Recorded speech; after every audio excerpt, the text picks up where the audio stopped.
75% ya azibambo akaona kukula mbuyo amacheuka nkuzacheukanso, ndipo kambaka ichi nayo 75% ya azimayiwa maloto awo amakhala atakula njodo chonchi. Ndine Dini Studios ndipo nkhani ndilankhula mwachidule kwambiri. Uyu mzimayi mukumuona apayo anayesa njira zosiyanasiyana kuti naye mbina yake izishuta patali, paja ena mumati nyashi. Yes, kuti ikule anthu nkumasilira.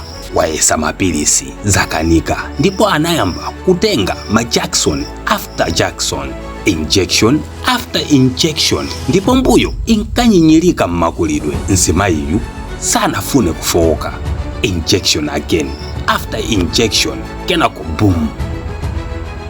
Paliponse angaduse amuna nkumayankhula kumamucheukira ngati momwe iye ankafunira. Koma ngakhale zinali chonchi, mzimayiyu ali ni mavuto akulu zedi, kamba kuti chikhalirochi ndi cholimba kugwa ngati mwala, sichitobwanyika monga momwe thupi la munthu limatobwanyikira. Amamva ululu wadzaoneni akakhazikika pansi, ndipo mwini wakeyu wakhala akupita mzipatala kuti akamupange surgery popungula mbuyoyi.